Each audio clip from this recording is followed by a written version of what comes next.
Once, in the dusty attic of her childhood home, Clara stumbled upon an old, forgotten typewriter.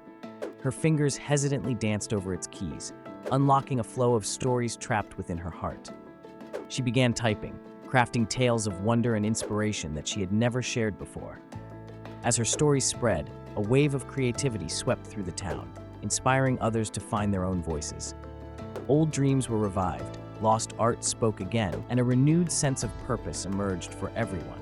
What passion lies dormant within you, waiting for its own typewriter moment to bring it to life?